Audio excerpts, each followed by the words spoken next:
Senator Booker. Thank you, and I'm grateful to Senator Britt for bringing that up. It's probably one of the bill's bipartisan commitments if we're going to fulfill our duties as of the Constitution to give oversight. It's really important that we get timely responses, and I'm grateful for that.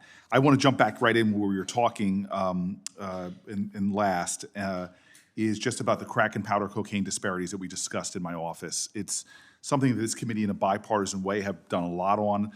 We discussed about the 18-to-1 sentencing disparity, which came down from 100-to-1. I've been working in good faith with people like Senator Grassley on trying to just get justice with that, move it as much towards 1-to-1 as possible.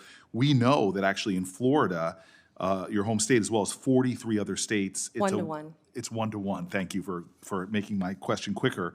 Will you commit to continuing the DOJ 2002 policy of just enforcing it as if it was 1-to-1? Yeah, and I will look at that policy if I am confirmed as Attorney General. I had no idea it was 18-to-1. That I will look at that policy if confirmed and report back to you right away. It sounds like if I'm confirmed, I have a lot of reporting backs to do right away. Thank you. But I will, Senator. Am I overly stating the fact that reading from your expression that you seem to think that 18-to-1, especially given what's going on in Florida, seems unreasonable? I was unaware that that was happening and why you would want it to be 1-to-1. Right. I know your sincere and heartfelt beliefs on abortion in general, and I respect that and our differences on it. But when it comes to medication abortion, over 2 decades ago, the Food and Drug Administration approved the medication abortion pill mifepristone as safe and effective. Decades of research continue to confirm the drug's safety. However, access to mifepristone was threatened by several lawsuits that second-guessed the FDA's expert judgment about the drug. The Department of Justice has vigorously defended the FDA's judgment about the safetiness and effectiveness, and I guess a lot of people are concerned about reversing a policy that could deeply affect people's access to mifepristone. I'm wondering if you would commit to continuing the U.S. Department of Justice's efforts to defend the FDA's judgment in lawsuits against mifepristone. And I was not aware of that, Senator, until we spoke. And I think I told you I will look at that policy. I was not aware of the policy. I will look at that policy. I am personally pro-life. I have always been pro-life. But I will look at that policy. I will not let my personal beliefs affect how I carry out the law. I wish I had more than 90 seconds to talk to you about an issue, but you've been so willing to talk to me about it. But the First Step Act implementation is, in my opinion, in a dire state. We had a bipartisan bill with 87 senators voting for it, 88 if Lindsey Graham was not off fighting the world's fight.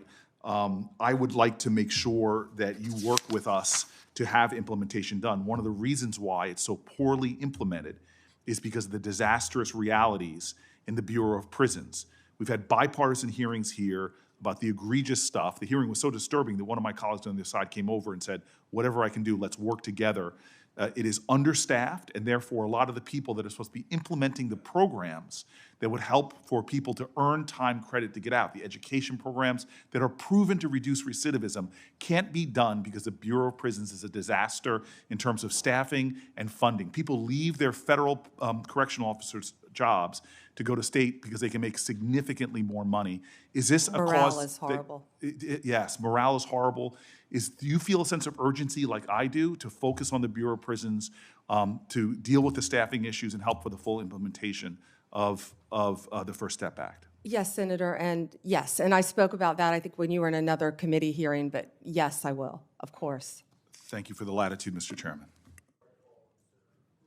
For a question for both the nominee and you, Senator Booker.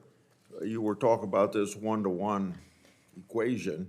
If your implication to her was that it could be done through her actions, then it seems we've been wasting our time trying to find a compromise between you and me on that subject for legislation. I didn't prepare for this hearing, sir. I didn't know I'd be asked questions. I look forward to working with you. I do believe that it should be done judicially as well as with prosecutorial discretion. Okay. It should be done legislatively as well as prosecutorial discretion. Thank you, sir. Thank you, Mr. Chairman. General Bondi, I congratulate you on an excellent job at this hearing.